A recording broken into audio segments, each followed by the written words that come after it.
Assalamualaikum warahmatullahi wabarakatuh. Bertemu kita lagi dalam kelas teknologi maklumat dan komunikasi hari ini.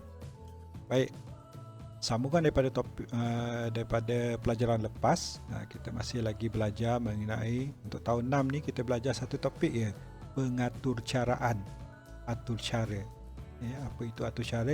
Apa itu pengatur caraan? Kita dah belajar. Okey, dari di kelas yang lepas. Okey. Jadi hari ini kita boleh tengok, boleh tengok buku teks muka surat 11 ataupun kat depan ni ada surat 11. Kita tengok pada unit 1.4 set arahan bagi peralatan digital. Tengok gambar ni, satu gambar ni. Nadia dan Nicole memerhati ibu Nadia.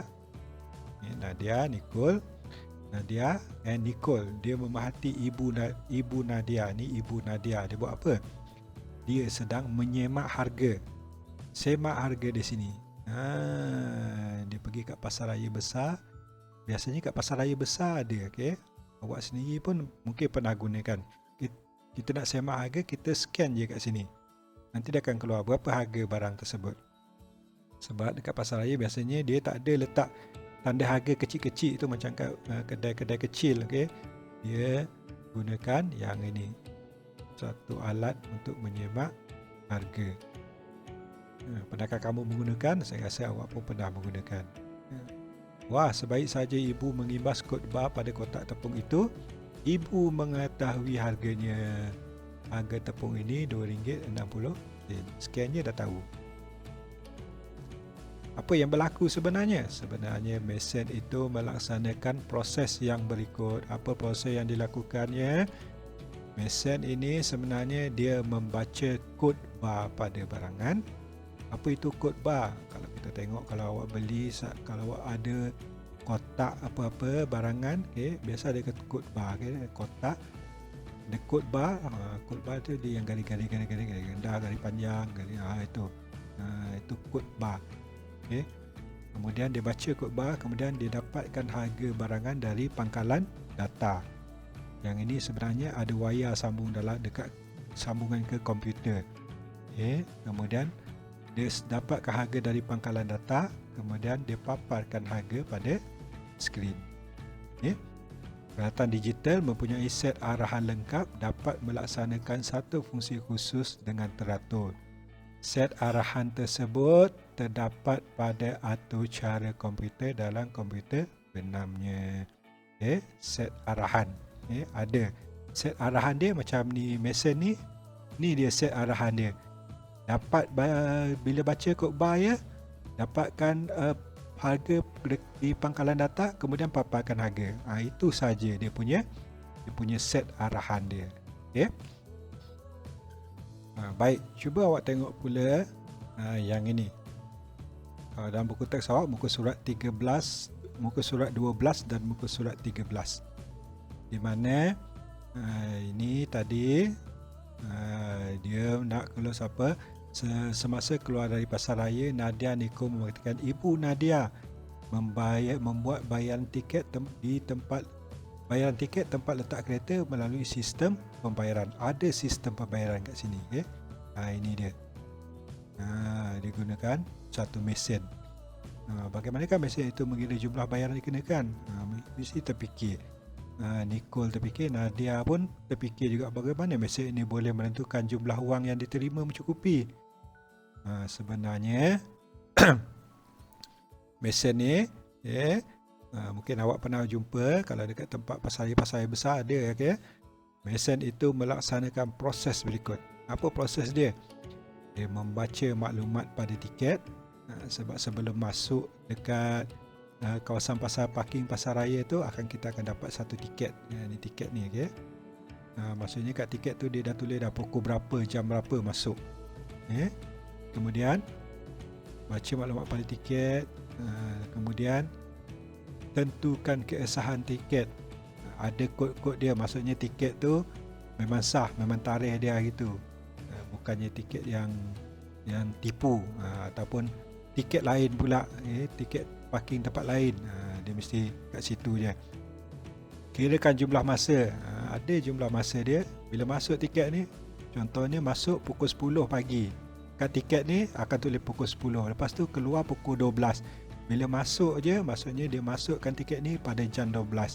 10 sampai 12 maksudnya kereta ni dia dah parking kereta dekat tempat kawasan pasaraya tersebut selama 2 jam.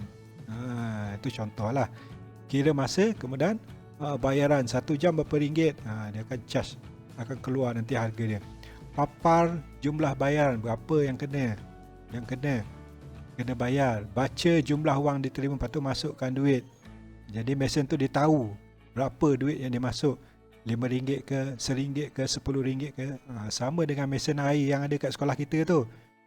Kita masukkan RM1, mesin tu tahu, masukkan RM1 dia akan keluar 1.00 RM1.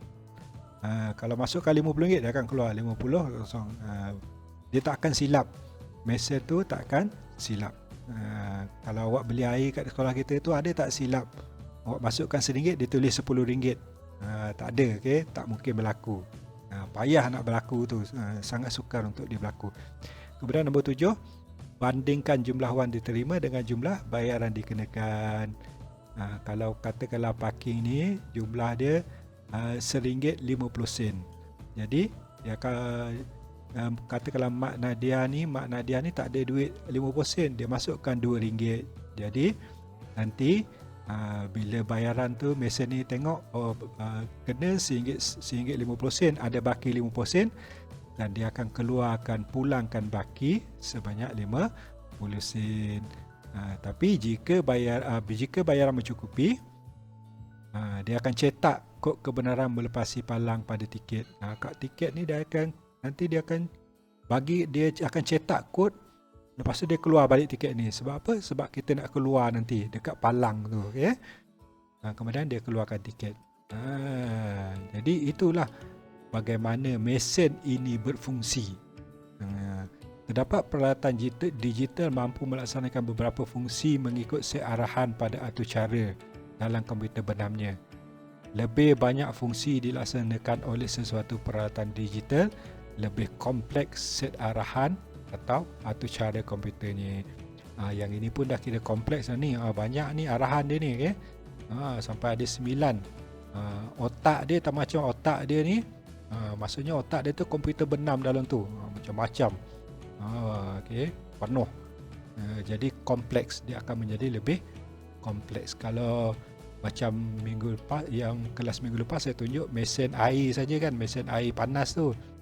Itu simple mesin dia dibandingkan dengan mesin yang ni, tiket parking ni. Tiket parking ni lagi kompleks dia punya fungsi dia dibandingkan mesin air tersebut. Okay. Kemudian Nadia Niko menaiki kereta, tiba di palang pengadang letak kereta. Ibu Nadia memasukkan tiket yang dia dapat dia tadi ni, yang ni tadi, dia masukkan kat sini. Tadi dekat tiket ni dah tulis kod untuk palang ni naik. Masuk je, okey. Nanti mesin yang dekat sini pula dia tahu. Okey, dia baca, okey dah bayar. Dah ada dia baca kod tu. Dia tanya, maksudnya dia tahu yang parking ni dah dibayar. Kemudian dia akan angkat palang ni. Dia boleh tahu dan bolehlah melepasi. Okey. Itu dia. Bagaimana fungsi mesin tiket tempat letak kereta. Baik, untuk hari ini saya nak buat latihan. Latihan muka surat 16. Muka surat 16 kita buat semua yang nombor 2 sahaja. Okey. Kat sini tengok. Kenal salin dulu soalan ni. Dan kat sini ada 2 bahagian. Kenal pasti set arahan. Yang pertama awak kena pasti set arahan. Yang pertamanya awak kena buat set arahan, kena susun aktiviti harian. Dan yang kedua untuk peralatan digital. Okey. Disusun semula langkah di bawah supaya menjadi set arahan yang lengkap. Susun balik supaya menjadi satu set arahan yang lengkap. untuk aktiviti harian dan peralatan digital. Kita buat tulis. Tulis dalam buku, okey. Tulis apa? Searahan satu. Yang pertama, aktiviti apa? Aktiviti harian. Aktiviti harian. Yang kedua, peralatan digital. Maksudnya ada dua searahan kat sini. Jadi nak susun ni macam mana? Pilih yang dalam ni. Yang ni kalau saya tengok kan, yang ni ada nak pergi ke sekolah. Yang pergi ke sekolah ni maksudnya aktiviti harian. Apa langkah pertama kena buat, langkah kedua kena buat, 3 kena buat, 4 kena buat. Kalau peralatan digital pula, tengok yang ini macam alat pemanas ni, okey. Bagaimana searahan dia? 1, 2, 3, 4. Susunlah supaya ambil semua yang gunakan yang dalam ni, okey. Susun satu persatu mengikut urutan. Angka dia mesti mengikut urutan. Tak boleh main bertabur je letak sini, okey. Ikut urutan langkah dia satu persatu sampai selesai. Maksudnya kat sini masukkan dalam ni, okey. Ada dua bahagian. Jadi baik, itu saja untuk hari ini. Nanti buat dalam buku tulis, okey. Sekian. Assalamualaikum warahmatullahi wabarakatuh.